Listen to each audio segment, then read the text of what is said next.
Hey, I'm Nancy Cavey, and welcome to this episode of Powerhouse Practice. My guest today is Jackie Justice. Jackie, tell us about yourself. Why are you a Social Security disability lawyer? Hi, Nancy. Thank you for having me. So, So, I I began my disability journey many years ago. I started with the Social Security Administration as an attorney advisor in 2012, in late 2012. 5.5 years there before I decided to go out on my own. And I do disability because I truly think that people need the economic ability, the economic support when they're unable to work anymore. And I take great joy in helping people get those benefits that they deserve. Even when I was working with the administration, um, I, my goal was always to, as a decision writer, to try to make sure that the claimant's story was told and that they felt heard, even if the decision was unfavorable. well, telling a story of a person's disability, I think, is the key to winning benefits. And in our discussions today, I have asked you to talk about insider secrets that you have learned by being a part of the Social Security Administration. So let's start with that. What are some of the secrets you've learned that practitioners need to know, and particularly about how the story should be told of a client's disability? Right. And to start off, I think one of these, I don't know if it's a secret necessarily, but the judges don't necessarily read every single page of the record. So, um, as a representative, it's imperative that you direct the judge to the key things in the record that support your claimant's allegations.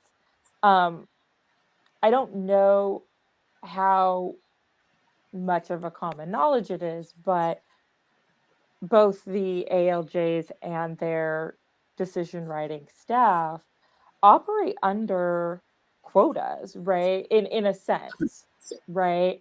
Um, and the way that that looks like is the agency has specific time estimates for how much time the judge should spend on a hearing, reviewing the file. Similarly, with the decision writers, how much time an unfavorable decision should take, how much time a favorable decision should take. So, with that knowledge, I think representatives can, again, make sure that they have clearly and concisely um, explained their claimant's story, pointing out exactly why the allegations match up with the medical evidence. Um, I think a lot of people, just at a base, we're talking about a human being making these decisions.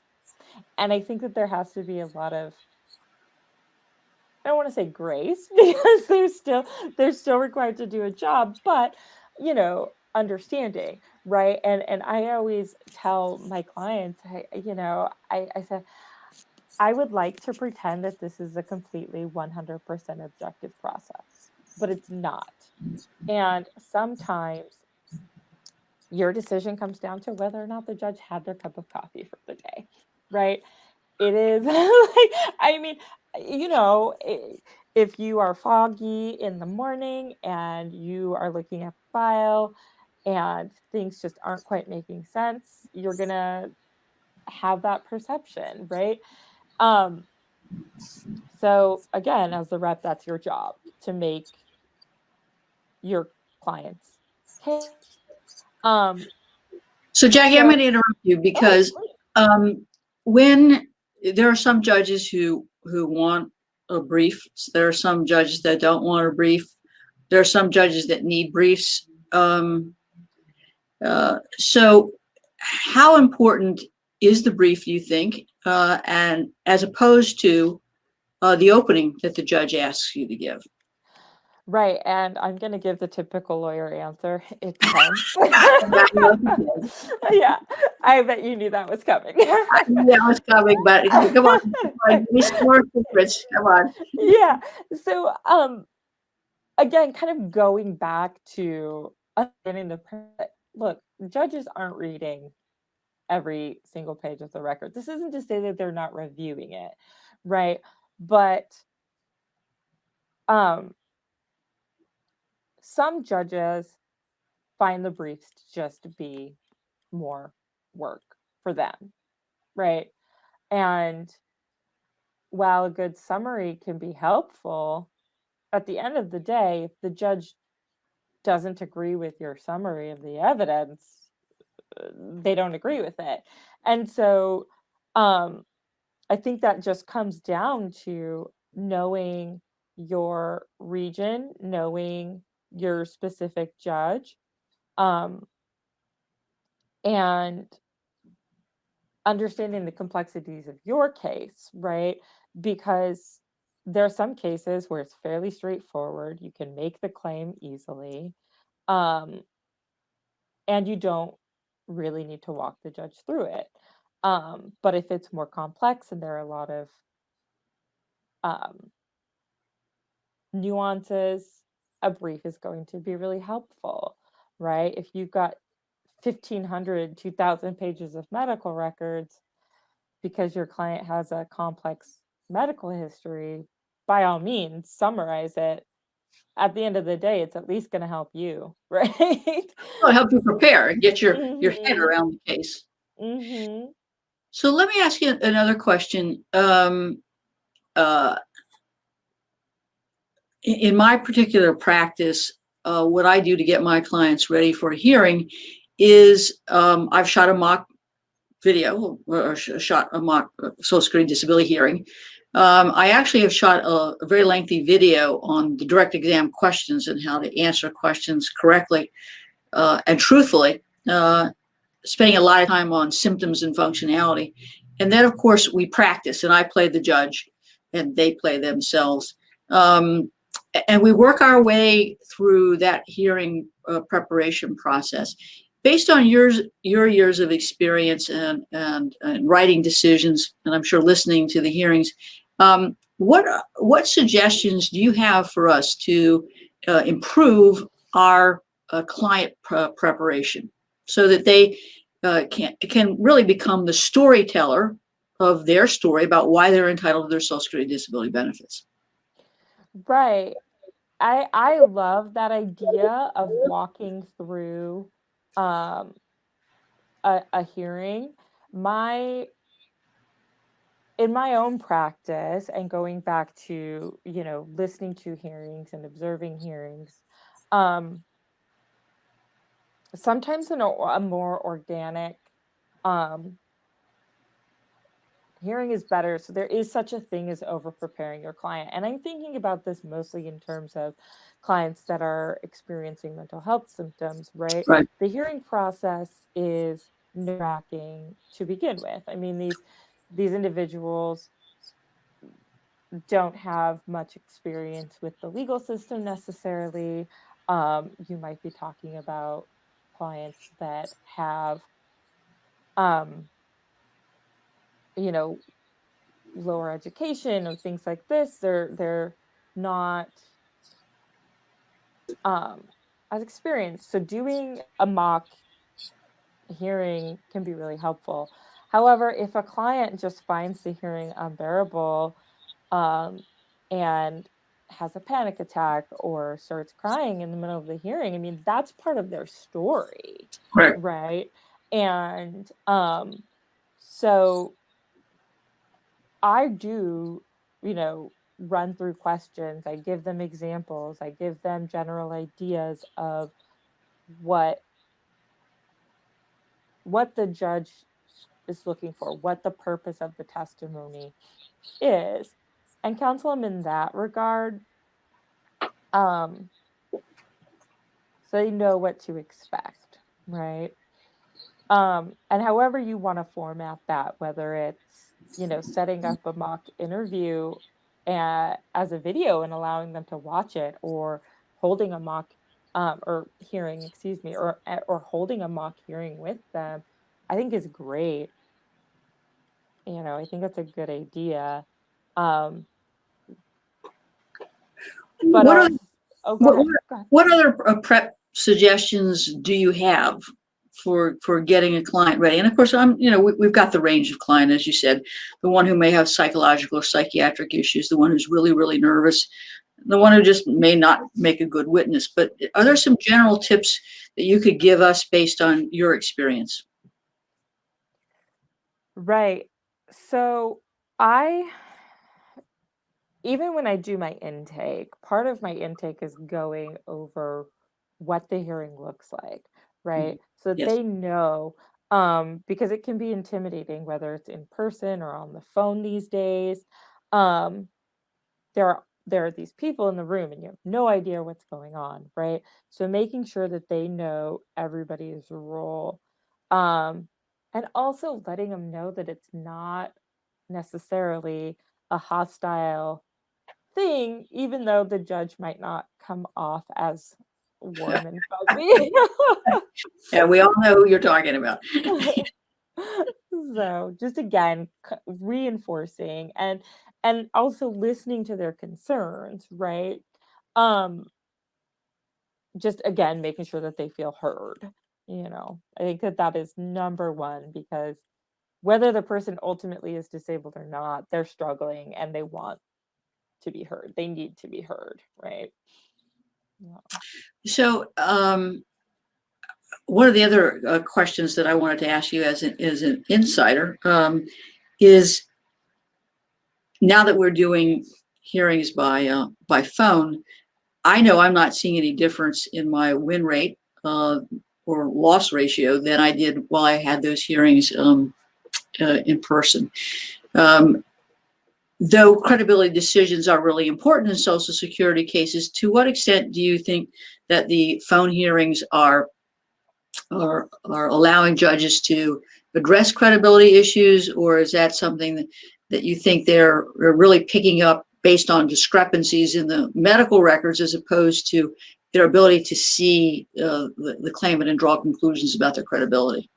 Yeah, I don't know how you're prepping your clients for phone hearings, but um, I think it makes it really difficult. Some of the body language um, and nuances just don't come across over the phone. So I'm always letting my clients know, if you have physical issues and you can't sit that long, tell the judge that. If you're taking this hearing in your recliner because you have to recline, say it, right? You have to articulate those things. The judge can't see those things. Um, but one of the issues that I have seen in general um, are judges making negative assumptions about things in the record without seeking clarification, right? And whether it's by phone or in person, you have to address those. And I think doing it over the phone gives you less of an opportunity. Um, for example, if there's something in the record where the claimant's saying, "Oh, I can't sit for more than 20 minutes," um, and in the hearing, it's easy to see if they're squirming in their chair or Right. they ask to stand up. But at home, when you can make yourself more comfortable, maybe you can sit through the whole hearing. And so I think it's important to take note of those things that the judge might make a negative assumption about and address them, right? Whether it's in your brief, whether it's during your client's testimony, um, whatever it is, right? Um, I recently had a client who um, there was a comment in the record about trimming a tree, right? He's Uh-oh. got back Uh-oh. and falling off of a ladder. Right. Now, when you talk to him about it, what actually happened, it was a footstool, and he fell trying to get on it to do the work. He didn't actually complete any of the work, and Right. him trying to get up on this step stool and falling actually reinforces the idea that he has poor balance and this and that, right? Right. Right. So the judge was like, I don't care, but still, Right. those are just the sort of issues that you have to address, whether you're in person or on the phone. The judge is going to make, negative or positive assumptions depending on whether they've had their coffee for the day. So, Jackie, we'll take a break here for a minute, and we'll come back.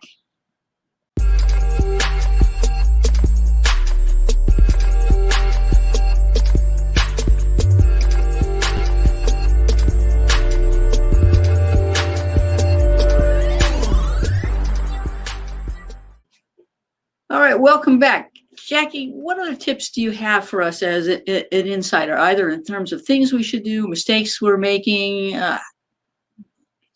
Give us the skinny here, okay? Mm-hmm. So one of the things as a decision writer that I would always comment about to my colleagues was just the fact that a lot of reps don't know their clients, right? I mean, a surprising number. It sounds like you. So I'm going to stop you. What do you mean? Because Yeah. I think I know my clients well, but I'll tell you, there are times I get surprised in hearing with things that come out of their mouth, and it's like, oh my gosh. So, Yeah. so talk a bit. I mean, I think to tell me about that not knowing them versus the, oh my gosh, just what came out of their mouth type situation. Yeah. So, I mean, obviously there are tons of things that your client is going to forget to tell you. But I mean, and just in hearing how you conduct your hearing prep, it sounds like you really get to know your clients, which is fantastic. And I think that that's a model that a lot of people should follow. But I mean, I have definitely seen situations where you can tell that the rep has just met their client 20 minutes before the hearing, right? I mean, when I'm hearing stories from the reception people, like, yeah, they were looking for their client. They didn't know, where they were. And that's problematic, right? And as a lawyer, right, it's kind of lawyering 101 that you should know the record better than anybody else in the room, right? And that's one of the things that I'm constantly trying to improve is my ability to know the record inside and out, be able to point to specific things. So it's an ongoing thing I think we can all learn from, but I see that, and I think a lot of it are these larger national firms where they just farm out things.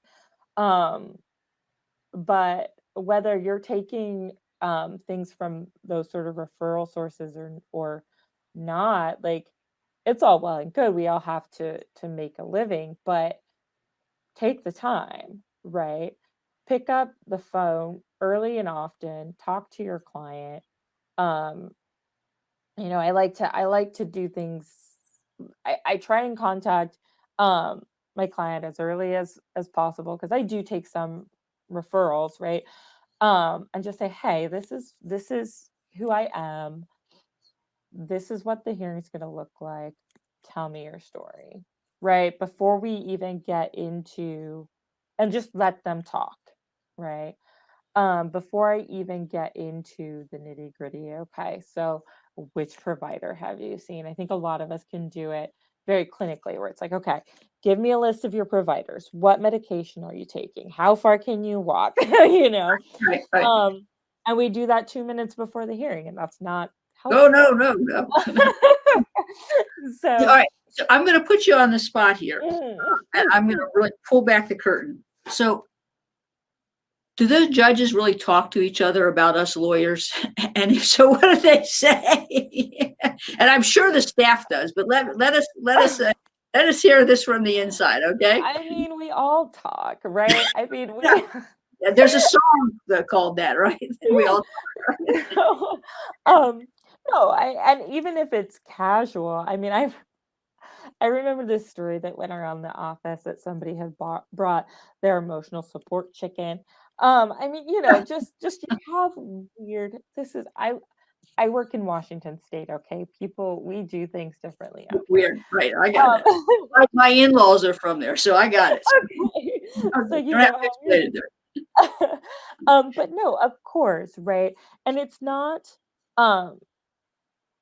it's not necessarily in a disrespectful way. It's, you know, this representative or that representative didn't provide me with this information. So now I've got to schedule a supplemental hearing to get this information.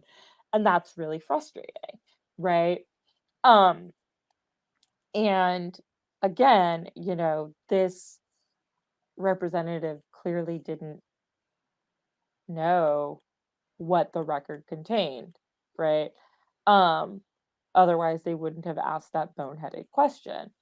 Um, I have also seen a number of times where representatives simply aren't asking any questions of their clients, right? And I just always, I know they think that the judge. So sometimes I'm raising my finger and I'm saying sometimes that's deceiving because sometimes I don't know when to ask questions because I think the judge has covered what they want to cover. And I'm afraid that if I start asking questions, I'm going to open up a bigger can of worms. So, explain that tension and what your recommendations are, because sometimes I'm tempted to ask all sorts of questions and I get that look from the judge, like, don't ask another question. Right. And that's it. It is a tightrope. And I think that just comes with experience. It comes with, again, knowing your claim, right? And knowing the judge, right? Because if you know that they're just asking questions to clarify things and they're already going to pay the case, sometimes it is best to just know when to shut up. Yeah. Right. That's what I tell my clients. If I don't ask any questions, it's not because I don't want to know. It's because the judge is telling me not to ask any questions. But sometimes there are these judges, like a judge you never appeared in front of, or a judge that you do know, and they're not asking questions and you get a little suspicious, but you're not sure what you're supposed to do. That's like the Twilight Zone of questions, right? Yeah, it is. And I sometimes have to have that conversation with some clients of mine because, and this happens, I think, particularly at the VE testimony, right? Where sometimes reps don't pose any questions and the clients are like, why? Because you don't want to, like, you don't need to, just let it ride, because with the judge's RFCs that he's presented, you're gonna grid. We don't need to talk about it anymore, right? So yeah, it is a push-pull, and I think that going back to prepping your client, understanding what it is, what the points are that need to be made, that's where the emphasis should be, right? Did you cover everything that supports your claim? And if the judge is going to do that for you, all the better, Right. I'm going to go backwards a second. One of the things we have been doing over the last number of years is in our initial application, actually going through the 5-step sequential evaluation and explaining page and verse and getting residual functional capacity forms to leave hopefully no question in the DDS's mind about what the basis or the theory of our claim might be. And of course, if the claim gets denied, I know that the judge reviews the file. Do you think that that makes a difference either at the initial application stage or ultimately when you get in front of a judge, where you've kind of shown the judge or shown DDS your theory of the case? Yeah, I absolutely do. One of the first cases that I took um, when I started my own practice, um, that was my move, right? I was helping with the initial application, um, which I don't do all that often these days, but um, and I said, look, you need to go and talk to your provider before we um, deal with this, because these are the questions that I have. And I guarantee you that that is why that claim was paid, because her history was so confusing Okay, right, that a DDS worker wouldn't have gotten it, right? The impairments she was experiencing um, were fairly uncommon. Um, and kind of nebulous. Her providers were still trying to figure out what was going on.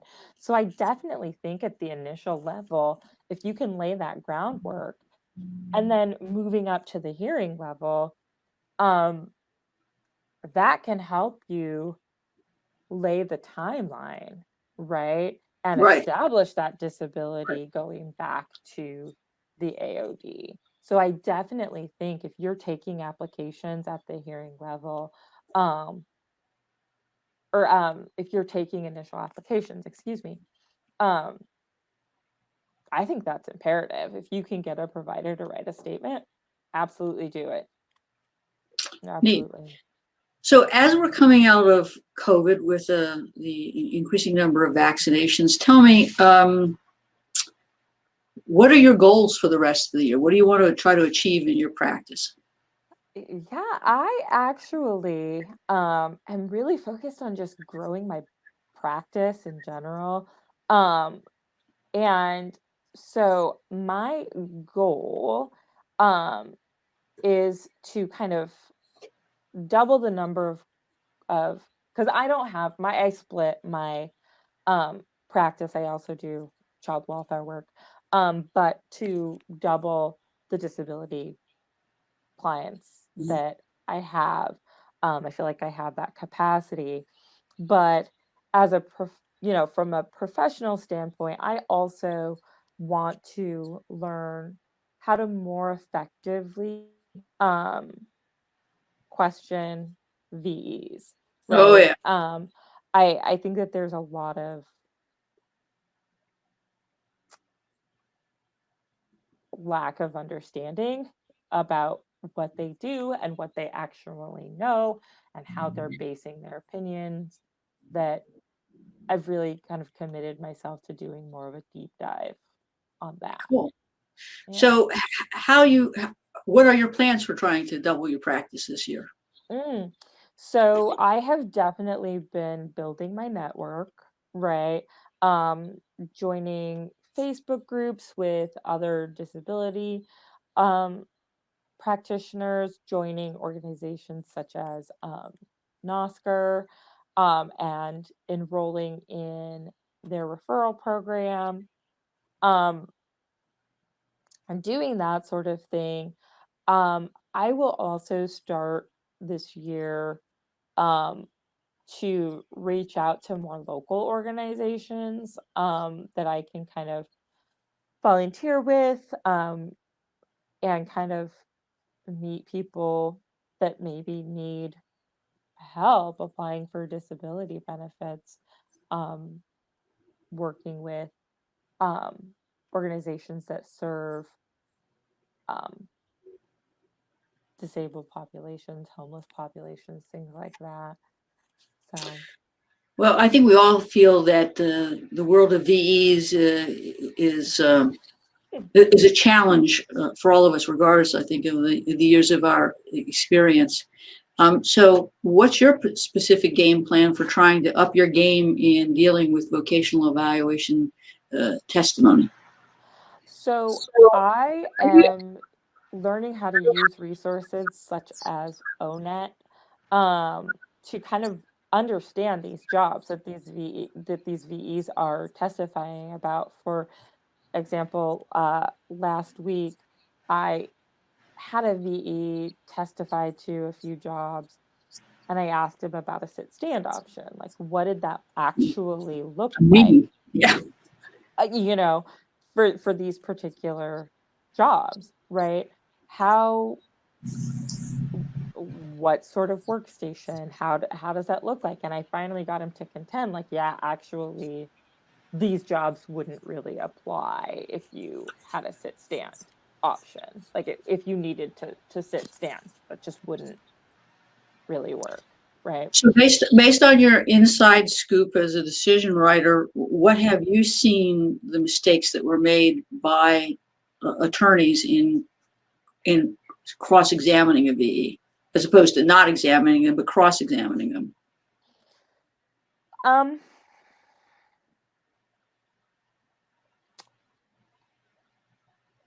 I think the biggest thing is, and it's difficult to do, right, is to understand where they're getting their information from, right? And it can be hard to do, but just asking those questions. And I think so many times attorneys don't challenge the VE on where they're getting their information and what is actually forming the basis of their opinion. So dive deeper. The VE says, oh, this is based on my knowledge and experience and what have you. Okay, but what is that? And what do you mean? Right? And questioning them on what that job, if they're returning jobs, what do those jobs actually look like? How are they actually performed? Because at the end of the day, as you dive into it, you'll see that, yes, this job generally might be available, but if you're breaking it down into the claimant's specific needs, the specific RFCs in front of the judge, that actually is reduced quite a lot, right? Right. And so dive deeper. Just that would be my encouragement for people, is to dive deeper, question what those jobs look like. And a lot of attorneys don't, a lot of reps don't. So if you were to give our audience one exclusive takeaway tip based on your experience, what would it be?